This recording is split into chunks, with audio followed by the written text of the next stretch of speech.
I live on 3 acres of what Brenda Vance calls unclaimed territory, but what the county deed clearly labels as the Night Estate. My grass is a blend of Kentucky bluegrass and tall fescue that I tend to with a devotion that verges on the religious.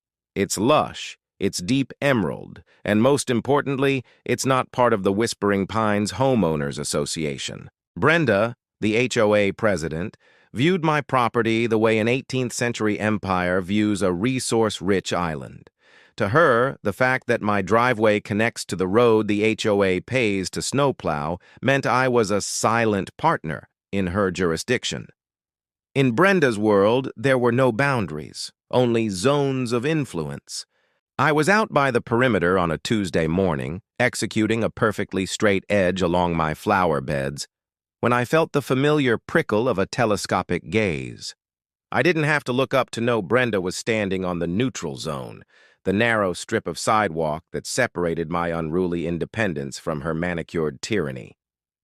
"John!" she called out, her voice pitched in that high-frequency warble she used for constructive criticism. She was leaning so far over the white picket fence that I thought her sensible Talbot's blazer might snag on a post. "I noticed a patch of Dutch clover near your mailbox. It's migrating."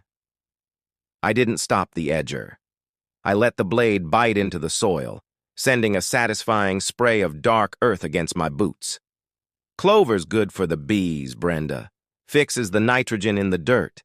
It's nature's fertilizer." "It's an eyesore, John," she snapped, the mask of neighborly concern slipping for a fraction of a second. "It clashes with the uniform summer rye blend we've mandated for the pines. You benefit from our collective property values, you know. It's only neighborly to maintain the aesthetic alignment." There it was. Aesthetic alignment. It was her favorite phrase, legal-sounding enough to be intimidating, but vague enough to cover whatever whim she had that morning. I finally powered down the edger. The silence that followed was heavy. I watched her eyes drift past me, past the clover, and settle on my 1890s restored Victorian barn. It was a beauty. Original cedar siding, a wraparound porch, and a loft with cathedral ceilings. It was the crown jewel of the county, and I knew exactly why Brenda was salivating. Her daughter, Tiffany, was getting married in June. The Whispering Pines Community Center was a beige box with fluorescent lighting, far too pedestrian for a Vance bride. Brenda wasn't looking at my clover anymore. She was scouting. Her eyes were darting from the barn's double doors to the flat, sun-drenched plateau of my back acre. She was measuring the distance to the creek, mentally placing buffet tables and a dance floor. "You know, John," she said, her voice dropping into a conspiratorial honey-sweet tone, "a property like this, it really should be shared. It's almost selfish to keep all this rural charm to yourself when the community provides such a premium backdrop for your daily life. We're all in this together, aren't we?" "I'm in it for the peace, Brenda," I said, wiping sweat from my forehead. "And the privacy." "Privacy is such a lonely word," she sighed, her gaze lingering on the barn's silhouette against the tree line. "Think of the synergy we could have. Your land, our standards. It's practically public-facing anyway." I tucked my shears into my belt and gave her a tight, polite smile. "Good fences make good neighbors, Brenda. And great fences make even better ones." Her jaw tightened. Brenda hated the word fence. She preferred permeable borders. As I walked back toward the house, I glanced over my shoulder. She hadn't moved. She had a professional-grade DSLR camera hanging from her neck, and as I reached my porch, I heard the distinct click-whir of a panoramic shot. She wasn't just admiring the view. She was making a site map. The scouting didn't stop at the fence line. Over the next 3 days, Brenda transformed from a meddling neighbor into a suburban insurgent. I started noticing the phantom pings on my phone, my driveway camera catching flashes of lilac polyester at 5:30 a.m. Brenda wasn't just walking her golden retriever, Baxter. She was using the poor dog as a literal anchor for her reconnaissance. She'd stand at the very edge of the HOA's asphalt, letting Baxter's leash extend into my tall fescue while she held a laser distance measurer level with her chin. Zap. The little red dot would dance across my barn's cedar siding, calculating the square footage of the reception hall she'd already rented out in her head. On Wednesday, I caught her doing something truly brazen. I was up in the hayloft, oiling a squeaky pulley, when I looked through the gable window. Brenda was standing by my creek, well past the property marker, clutching a clipboard. She wasn't alone. A younger woman in a sharp blazer, carrying a tablet and a bundle of fabric swatches, was pointing at my weeping willow. "The light hits here at 6, I heard the younger woman say, her voice carrying over the water. "If we put the altar under the willow, we'll get that golden hour glow for the photos." "Perfect," Brenda replied, her voice firm with the authority of a general. "And we can run the catering tents along the flat part of the fescue. It's much more authentic than the community center parking lot." "But Brenda," the planner hesitated, glancing toward my farmhouse, "is the owner amenable? This is clearly private property." Brenda let out a sharp, dismissive laugh that set my teeth on edge. "John Knight? He's a bachelor, dear. He doesn't even use half this land. Besides, he benefits from our neighborhood watch and our paved cul-de-sacs. In the spirit of community contribution, he basically owes us the utility of this space. I'll handle the paperwork later. It's practically an informal easement." An informal easement. The sheer audacity of the phrase made me grip my oil can until my knuckles turned white. She wasn't just trespassing, she was colonizing. The final red flag, the one that turned my annoyance into a tactical plan, happened on Thursday afternoon. I found a small pink surveyor's stake driven into the soft earth near my hydrangeas. Attached to it was a laminated card that read, "Zone A, Buffet and Bar. No parking beyond this point." She hadn't even asked. She had moved past the scouting phase and into site preparation. I didn't pull the stake out, not yet. I left it there as a monument to her ego, went inside and pulled up the website for a local agricultural supply company. I needed a high-capacity sprayer and 10 gallons of liquid manure concentrate, the kind that smells like a hog farm's bad dream. But first, I needed to give her the all clear. I needed to go to the hardware store and tell the world, and specifically Brenda's favorite gossip, the clerk at the counter, that I was leaving for Tokyo. Brenda didn't just want my land, she wanted my absence.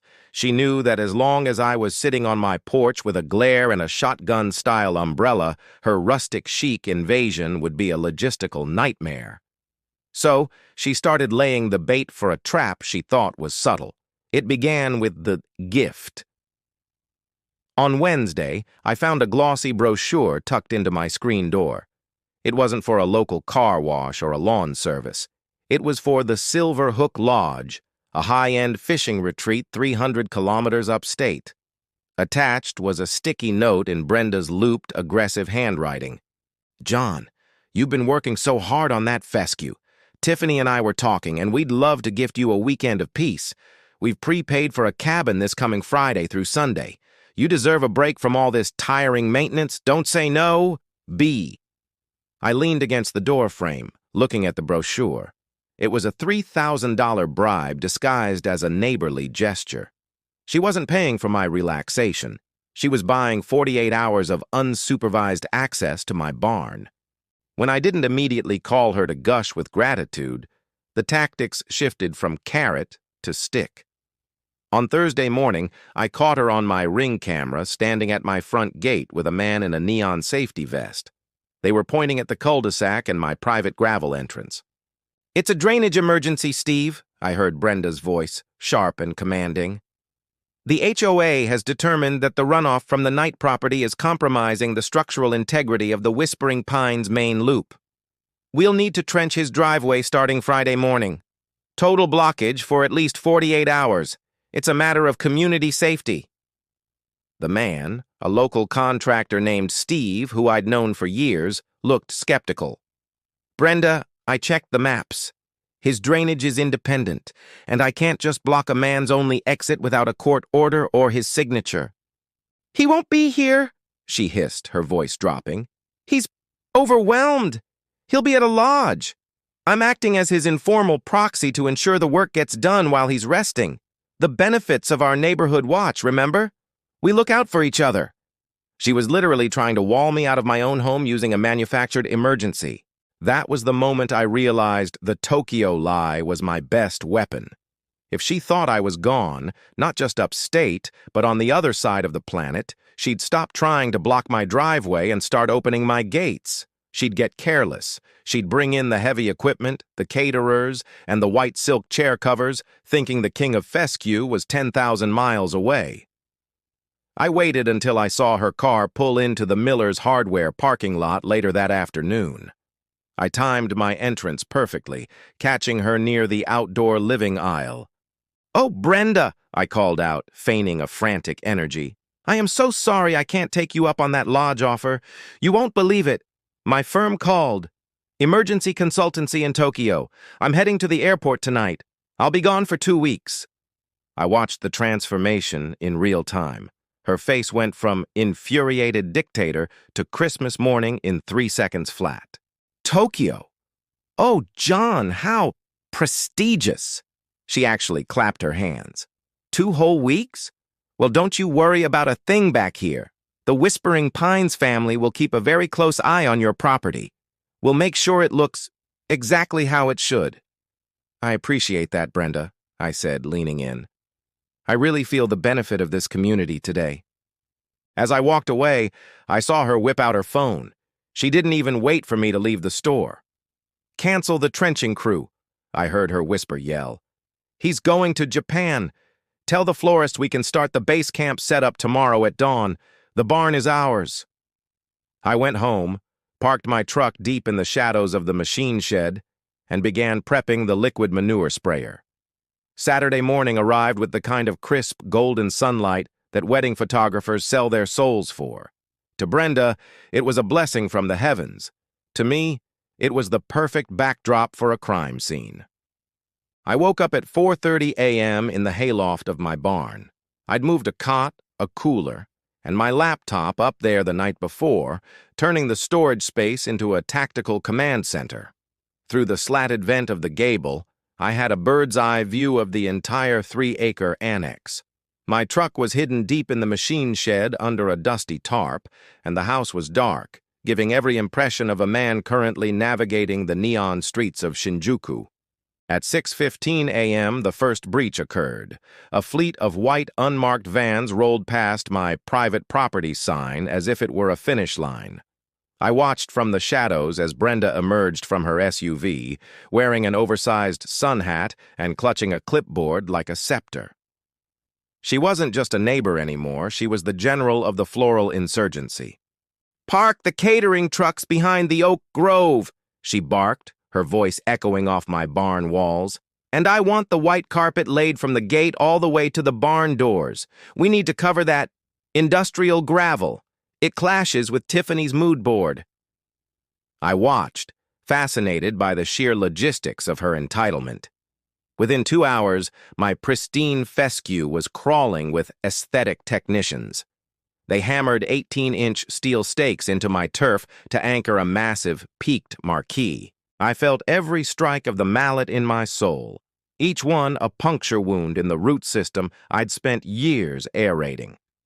They draped thousands of fairy lights into my weeping willow, their heavy industrial ladders scarring the bark I'd carefully protected from borers. "Brenda," a frantic florist called out, pointing toward my front porch. "The owner's house is locked tight. We need the exterior power outlets for the fairy lights and the cooling fans. We're blowing the generator's fuses." Brenda didn't even hesitate. She marched up to my porch, tried the handle, which was locked, and then reached into her handbag. She didn't have a key, but she had a plan. She pulled out a heavy-duty outdoor extension lead and a power strip. "Don't be silly," she told the florist, her voice dripping with false authority. "John told me specifically to make use of the property while he was in Tokyo. He'd be mortified if the champagne was warm. Run the leads from the HOA's street lamp junction box across the ditch. We'll just borrow a little current. It's a community utility, after all. She was literally stealing electricity from the city to power a private party on my land, all while claiming it was for my benefit.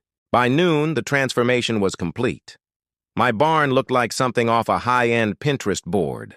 White silk draped the rafters, a mahogany dance floor had been snapped together over my clover patch, and a bar stocked with top-shelf gin was positioned exactly where I usually park my tractor. They'd even brought in portable toilets, luxury restroom trailers, and parked them right over my vegetable garden. I saw Tiffany, the bride, arrive for a first-look photo session. She looked radiant in ivory lace, but also visibly twitchy. She kept glancing toward the silent, dark farmhouse. "Mom," she whispered, her voice carrying up to my loft. "Are you sure Mr. Knight is okay with this? It feels a bit like we're trespassing. What if he comes home early?" Brenda adjusted Tiffany's veil with a sharp, possessive tug that almost took the girl's head off. "Nonsense, darling. John Knight is a stakeholder in our happiness. He benefits from the prestige of a Vance wedding on his soil. It raises the cultural capital of his estate. He should be thanking us for the free landscaping. Now, chin up. The guests will be here in an hour." I checked my watch. 1 p.m. The ceremony was set for 2:30 p.m. I climbed down the internal ladder into the lower stable, where my 72-inch zero-turn mower sat waiting in the dark. I'd already hitched the 50-gallon industrial sprayer to the back. The tank was full of the special blend, a concentrated slurry of fermented chicken manure and fish emulsion that I'd let stew in a black plastic barrel in the sun for 3 days. It was thick, it was dark, and it smelled like the inside of a whale's stomach after a bad meal. I put on my noise-canceling headphones, checked the fuel levels, and settled into the seat. I could hear the string quartet outside beginning to tune their instruments, the soft, elegant pluck of a cello. "Time to provide some cultural capital, Brenda," I muttered. I didn't start the engine yet. I waited. I waited for the string quartet to start their first movement. I waited for the first line of luxury SUVs to clog my driveway. I waited for the exact moment the "I do's" were meant to be whispered. I wanted the maximum audience for the grand reaping. The timing was poetic. Through the cracks in the barn siding, I watched the processional begin. The string quartet transitioned from a light Vivaldi to a slow, stately rendition of 1,000 Years. Tiffany, clutching a bouquet of peonies that probably cost more than my first truck, began her slow march down the white-carpeted aisle I'd mowed just last week.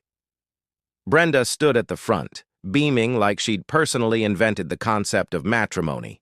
She was resplendent in lilac, her posture so stiff she looked like she'd swallowed a yardstick. "Dearly beloved," the officiant began, his voice amplified by the PA system Brenda had illegally plugged into the HOA's power grid. "We are gathered here today in this breathtaking pastoral sanctuary." That was my cue. I kicked the starter. The Kawasaki engine didn't just turn over, it barked to life with a guttural mechanical roar that rattled the very rafters the silk drapes were clinging to. I shoved the throttle to the rabbit setting and engaged the mower deck.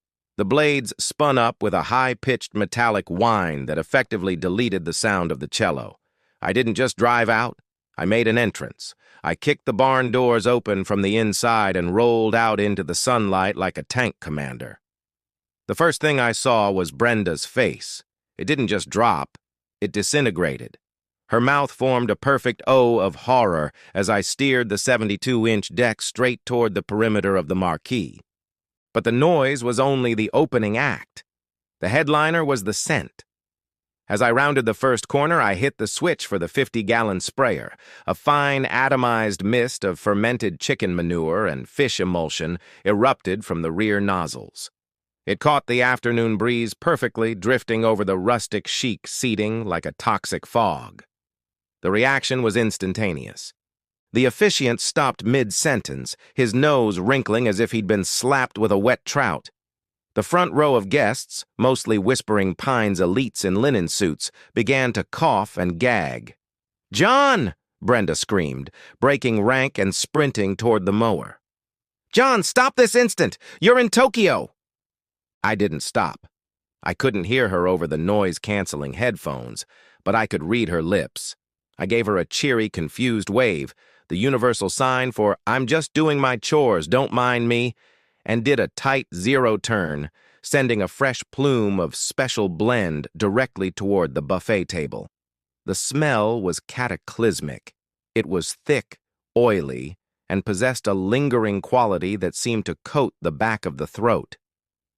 I watched a group of bridesmaids drop their bouquets to cover their faces. Tiffany was frozen at the altar, her ivory lace dress fluttering in the wind that was now carrying the concentrated essence of a hog farm's drainage ditch. "It's Manure!" someone shrieked. "He's spraying Manure!"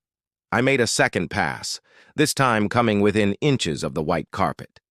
The mist settled onto the silk drapes, turning them from cloud white to a mottled, damp gray. The luxury restroom trailers were now engulfed in a cloud so potent that guests were literally fleeing toward their cars. Brenda was hysterical now. She tried to stand in my path, her arms outspread like a lilac-clad martyr. I didn't slow down. I just adjusted my line to circle her, creating a literal ring of filth around the HOA President. "I'm just maintaining the aesthetic alignment, Brenda," I shouted, though I knew she couldn't hear me over the mower's deck. "Just contributing to the community benefits." The wedding hadn't just been interrupted. It had been deconstructed.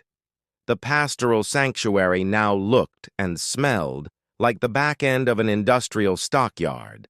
As the last of the guests scrambled for the exit, their tires spinning on my gravel, I saw Brenda sink to her knees in the damp, stinking grass. She looked at her ruined lilac dress, then at the empty marquee, and finally at me. The Tokyo trick was over. The war had just begun. The silence that followed the engine's cutoff was more deafening than the roar. As the blade slowed to a hypnotic hum, the only sounds left on my 3 acres were the distant screech of a hawk and the very nearby, very wet sobs of Brenda Vance. The pastoral sanctuary now smelled like a landfill in a heat wave. The guests hadn't just left, they had evacuated. I watched the taillights of a Mercedes-Benz fishtail out of my gravel drive, kicking up dust that mingled with the lingering brown mist of my special blend. I climbed down from the mower, pulled off my noise-canceling headphones, and tucked them under my arm. I took a deep, theatrical breath. It was pungent, even for me, but it smelled like victory.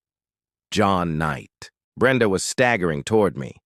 She had lost a shoe in the muck, and her lilac silk dress was splattered with dark, oily droplets of fermented poultry dung. Her hair, usually a stiff helmet of hairsprayed perfection, was beginning to wilt in the humidity of the manure mist. You monster!" she shrieked, her finger trembling as she pointed it at my chest. "You ruined it! You ruined Tiffany's day! You knew! You lied about Tokyo!" Lied? I tilted my head, feigning a look of wounded innocence. "Brenda, I was halfway to the airport when I realized I'd forgotten to fertilize the south pasture. A man has to protect his investment. I thought I'd be doing the community a favor by keeping the aesthetic alignment of my grass up to Whispering Pines standards." "This is assault!" she wailed, clutching her clipboard as if it could shield her from the stench. "This is bioterrorism! I'm calling the police! I'm calling the EPA! I'm calling the governor!" "Go ahead," I said, leaning back against the warm metal of the mower. "While you're at it, tell them why there's a 5,000-square-foot tent staked into my private property without a permit. Tell them why you've tapped into the HOA's streetlights to power your daughter's DJ booth. I'm sure the county auditor would love to hear about the informal easement you've granted yourself." The arrival of the local sheriff's deputy, Miller, was the icing on the cake. He stepped out of his cruiser, took one sniff of the air, and immediately put his hand over his face. "Good Lord, John!" Miller wheezed through his fingers. "What the hell are you spraying? It smells like a dead whale in a septic tank. Organic fertilizer, deputy, I said brightly. Perfectly legal. A bit ripe, sure, but that's farming for you. Brenda lunged for Miller's sleeve. Officer, arrest him! He deliberately attacked a wedding party. Look at my dress, look at my daughter. Tiffany was sitting on the edge of the mahogany dance floor, her head in her hands, her ivory veil dragging in a puddle of fish emulsion. She looked less like a bride and more like a survivor of a shipwreck. Miller looked at the massive marquee, the catering trucks, and the private property signs Brenda had tossed into the creek, which I had retrieved and lined up neatly on my porch steps. He then looked at the property map I had pulled up on my phone. Brenda, Miller said, his voice muffled by his sleeve. Are you telling me you set up a full-scale wedding on land you don't own, during a time you thought the owner was out of the country? I was acting as a community proxy, she sputtered. He benefits from you staying on your side of the fence, Miller snapped. He turned to me. John, I can't arrest you for fertilizing your own dirt, but I'd appreciate it if you'd stop for the day. And Brenda, you have 2 hours to get this circus off this man's lawn before I start writing trespassing tickets for every vendor here. Brenda's face went a shade of purple that surpassed her dress. This isn't over, John. I have the best lawyers in the state. I will sue you for every blade of grass you own. You'll be living in a tent on the side of the highway by the time I'm done with you. Better a tent on the highway than a barn that smells like pig crap, Brenda, I retorted. As the sun began to set, the breakdown began. The caterers worked in gas masks. The florists wept as they tossed thousands of dollars of manure-scented peonies into the trash. And Brenda stood on the road, taking photos of my house, her eyes burning with a fire that told me the petty phase was over. The legal phase had begun. The smell of the special blend had mostly dissipated from the air by Monday morning, though I suspect the phantom scent will haunt Brenda S. nostrils until the day she meets her maker. I was sitting on my porch, sipping a coffee and watching a pair of crows pick at a stray cocktail olive left behind in the mud when the courier arrived. It wasn't a friendly suggestion this time. It was a thick, heavy envelope from Vance, Sterling and Associates. Brenda hadn't just hired a lawyer, she'd hired her cousin, a man known in the county as the Vulture. The suit was a masterpiece of creative writing. It claimed intentional infliction of emotional distress, battery via particulate matter, apparently the manure mist counted as physical touching, and tortious interference with a contract, the wedding vendors. She was seeking $300,000 in damages, plus a court-ordered involuntary annexation of my property into the Whispering Pines HOA to ensure future public safety. I didn't panic. I finished my coffee, grabbed my laptop, and drove into the city to see Marcus, the Great White Thorn. Marcus's office was all glass, chrome, and the kind of silence that suggests everyone inside is currently plotting a hostile takeover. He was 60, wore a suit that cost more than my tractor, and had a smile that reminded me of a barracuda. I laid the papers on his desk. He read them in silence, his eyebrows slowly migrating toward his hairline. She's suing you for olfactory assault? Marcus asked, tapping a pen against the mahogany. Among other things, I said. She thinks because I benefit from their streetlights, I've entered into a constructive contract to provide my barn for her daughter's nuptials. Marcus leaned back, a slow, predatory grin spreading across his face. John, I've dealt with HOAs for 30 years. I've seen power-tripping retirees argue over the height of a blade of grass. But this is a gift. She didn't just trespass, she colonized. She brought a commercial-scale event onto private land under the false assumption of the owner's absence. She says I lied about Tokyo to lure her into a trap, I added. Lying about your holiday plans isn't a crime, John. Trespassing on a 3-acre estate with 100 guests, a string quartet, and an illegal tap into the municipal power grid? That's a buffet of litigation. Marcus stood up and walked to a whiteboard. He began scratching out a counter-strategy. We aren't just going to defend this, he said, his eyes gleaming. "We're going to eviscerate the board. We're filing for aggravated trespass, theft of utilities, and slander of title. But here's the kicker, John. We're going to sue the Whispering Pines HOA entity as well as Brenda personally." "Why the HOA?" I asked. "Because Brenda used the HOA's official letterhead to authorize the vendors to enter your property. She told the caterers and the tent company that the HOA had an easement. By doing that, she's made the entire neighborhood liable for her daughter's wedding.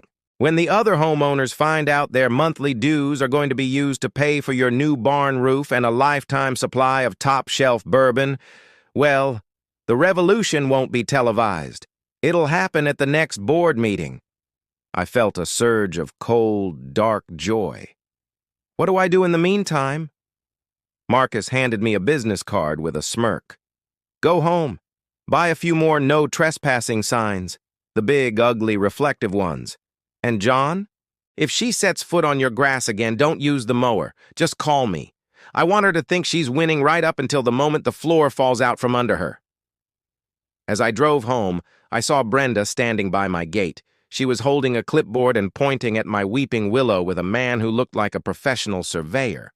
She was already planning her restitution project, likely a row of HOA-approved hedges to hide the scene of the crime. I didn't even slow down. I just waved my vulture legal envelope at her and honked the horn. The deposition took place in a sterile, glass-walled conference room in the center of downtown.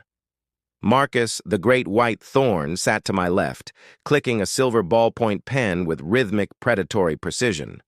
Across from us sat Brenda, looking like she'd prepared for a coronation rather than a legal proceeding. She wore a Chanel-style suit in a shade of executive navy and held a strand of pearls as if they were a rosary. Her lawyer, the vulture, adjusted his tie and nodded to the court reporter. "Let the record show we are here regarding Vance v. Knight, case 4492. Marcus didn't waste time with pleasantries. He leaned forward, his shadow falling across Brenda's neatly typed notes. "Mrs. Vance, let's start with the basics. On the morning of June 14th, did you authorize the placement of a 4,000-square-foot marquee on Mr. Knight's northern fescue field?" Brenda huffed, a sound of pure, concentrated indignance. "I facilitated a community-adjacent celebration. Authorize is such a rigid word." "It's a legal word, Brenda," Marcus countered. "Did you or did you not tell the rental company, and I quote from their witness statement, that the Whispering Pines HOA holds a perpetual recreational easement over Mr. Knight's property?" Brenda's fingers tightened on her pearls. "It's an informal understanding. John benefits from our streetlights, our security patrols, and the general prestige of being bordered by a 5-star gold-rated community. In any reasonable society, that creates a reciprocal obligation."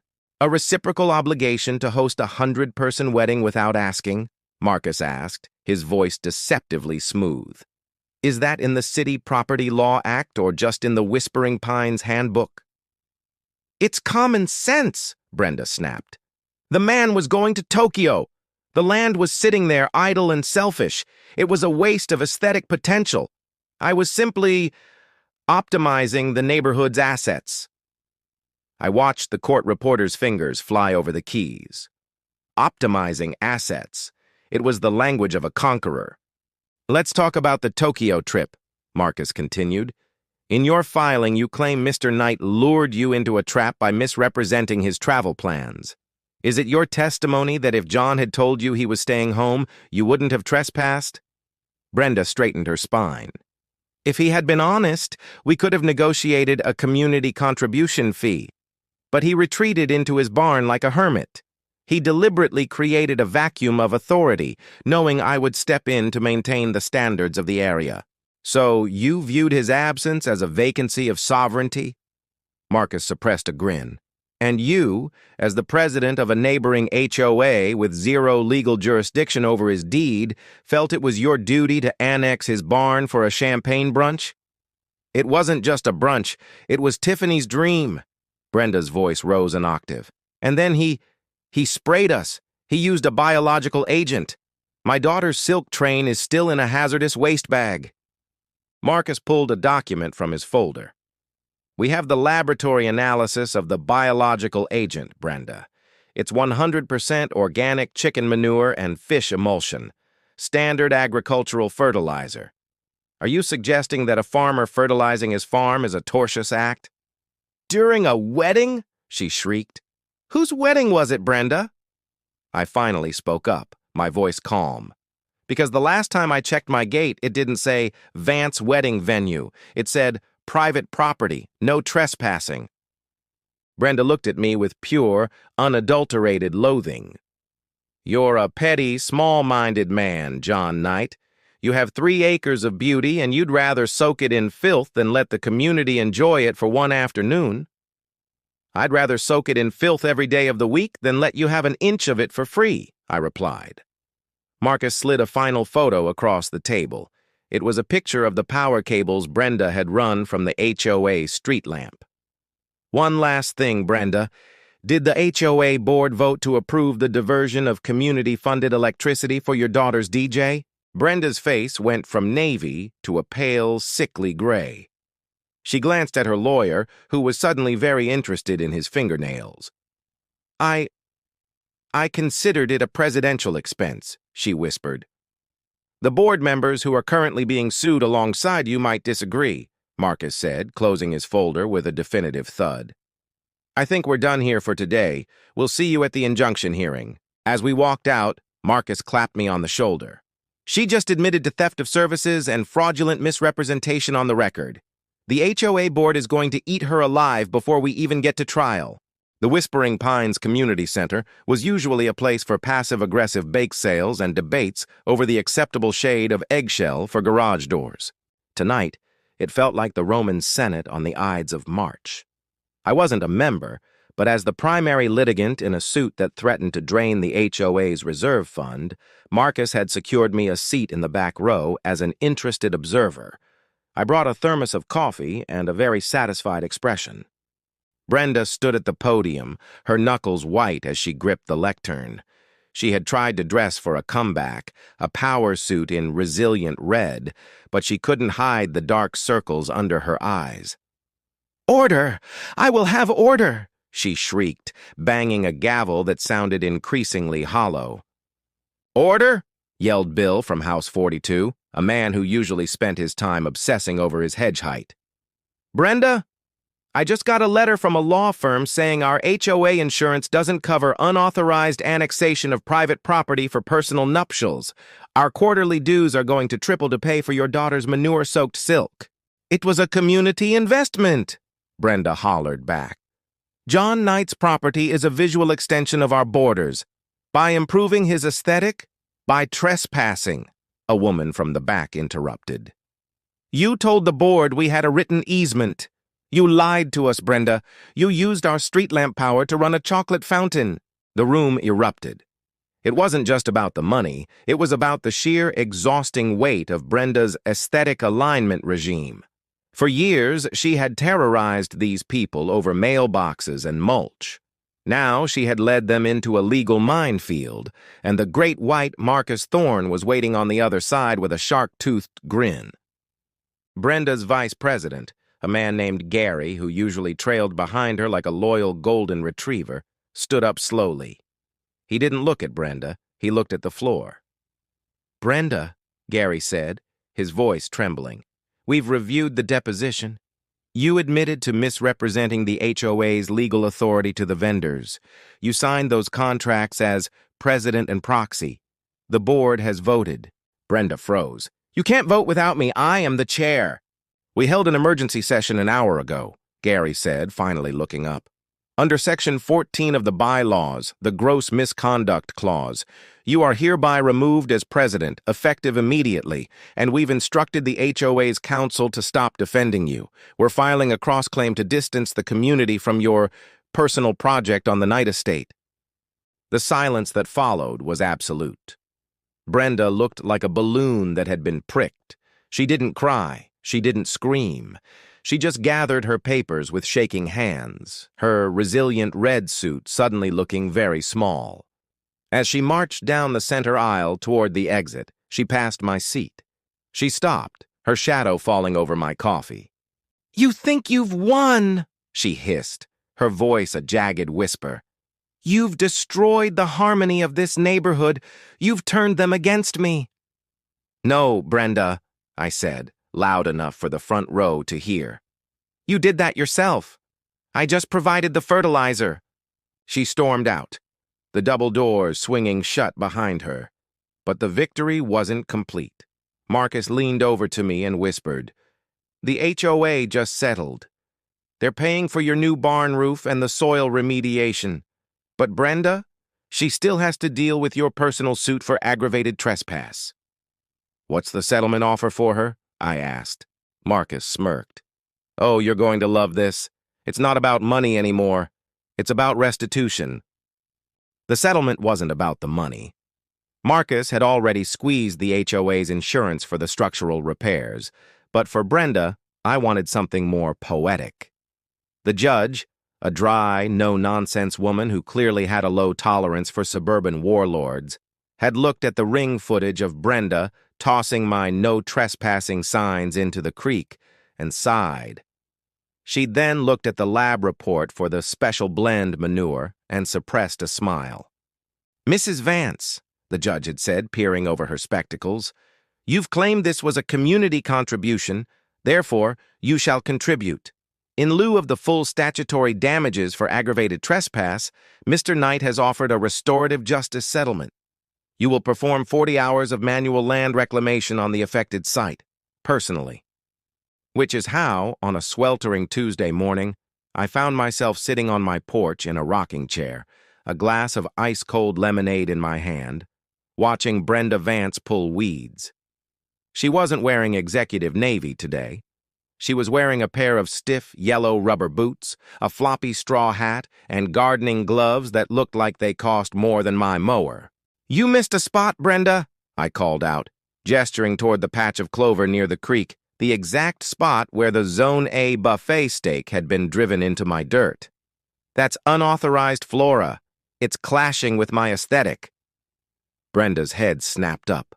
Her face was the color of a ripe tomato, and sweat was beading on her upper lip. She looked at the hand-weeding tool in her hand as if it were a weapon she intended to use on me. "This is humiliation," she spat, her voice rasping. "You're a sadistic man, John Knight, making a woman of my standing crawl through the mud because of a misunderstanding." "It's not a misunderstanding, Brenda," I said, taking a slow sip of my drink. "It's a symbiotic relationship. You're providing the labor and I'm providing the premium backdrop for your personal growth. Isn't that what you told the board? We're all in this together." She went back to the dirt, her movements jerky and furious. Every time she pulled a dandelion, she seemed to be imagining it was my neck. By noon, the restitution was getting interesting. To ensure she did a thorough job, I'd hired a local teenager to stand over her with a clipboard, marking off her progress on a quality assurance sheet I'd drafted. It looked remarkably like an HOA violation notice.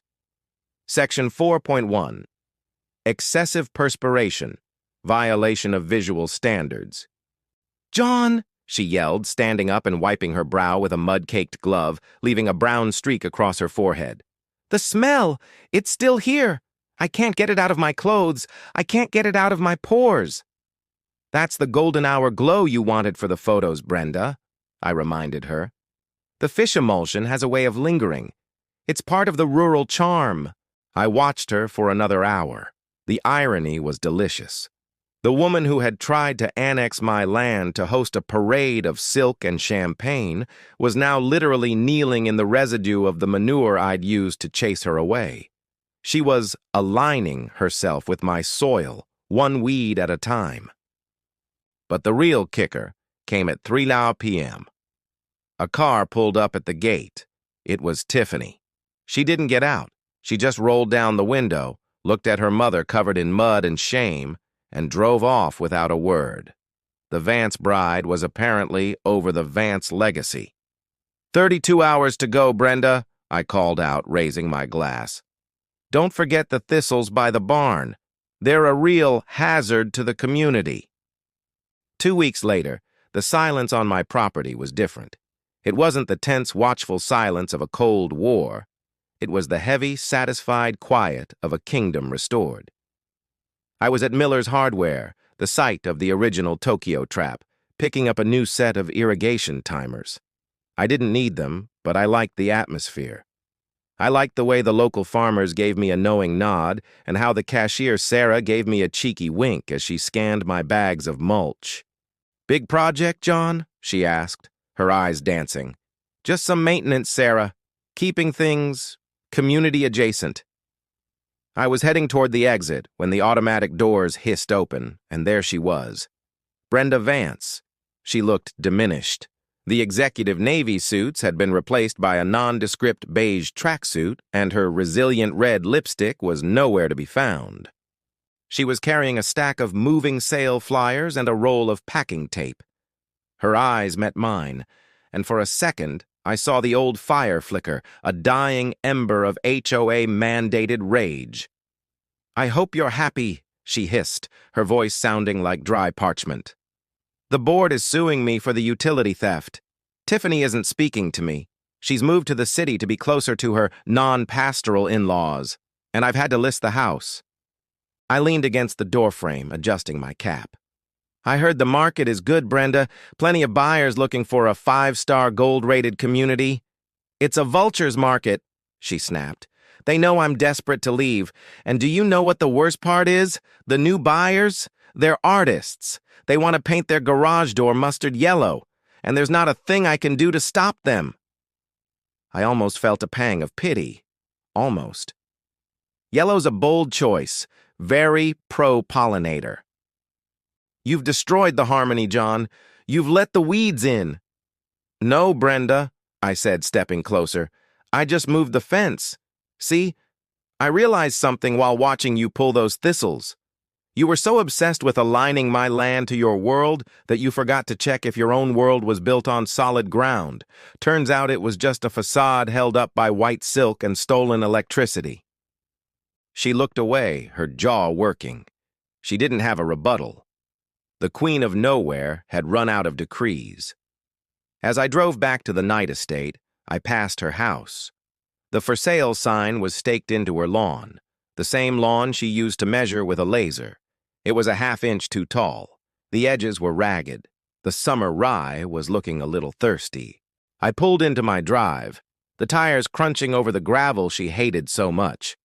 My barn was gleaming under its new cedar shake roof, courtesy of the HOA Settlement Fund. The fescue was a deep, defiant green, healed from the punctures of the wedding marquee. I walked to the very edge of my property, right where the white picket fence ended and my wilder, freer land began. I reached into my pocket and pulled out a small packet of seeds. With a flick of my wrist, I scattered them across the boundary line. "What's that, John?" My new neighbor, a young guy who'd just moved into House 44, asked over the fence. "Clover," I said, leaning back and watching the seeds disappear into the dirt. "Dutch white. It's a bit of a migrator. But don't worry, it's great for the soil." He laughed and cracked a beer. "Sounds good to me. Anything beats that lilac perfume Brenda used to spray everywhere." I walked back to my porch, sat in my rocking chair, and put my feet up. The sun was setting, casting a golden glow over the Victorian barn. It was the perfect aesthetic, and for the first time in years, it didn't belong to a committee. It just belonged to me. I took a sip of my cold tea and smiled. The kingdom was at peace, the grass was tall, and the air, finally, smelled like nothing but fresh rain. I sat at my vintage oak desk, the one that had belonged to my grandfather, and pulled out a single sheet of heavy cream stationery. No letterhead, no legal jargon, just a final, handwritten gift to the people who had spent a decade trying to regulate my existence. I addressed it to the remaining board of Whispering Pines. To the board. Enclosed, you will find the final signed release of liability for the structural damage to my barn and the soil remediation. My lawyers tell me the matter is closed. My conscience tells me the same.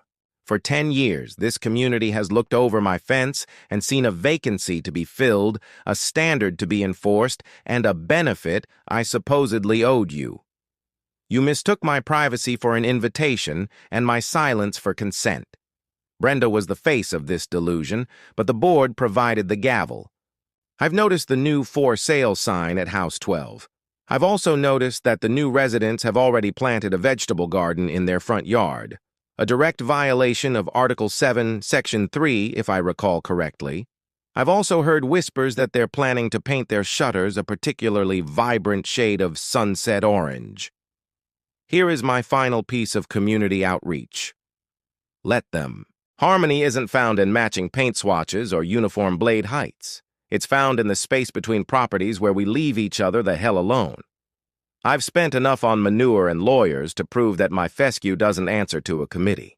I suggest you spend your next quarterly budget on a communal BBQ instead of a surveyor. I'm going to go mow my lawn now. I might leave the clippings on the sidewalk.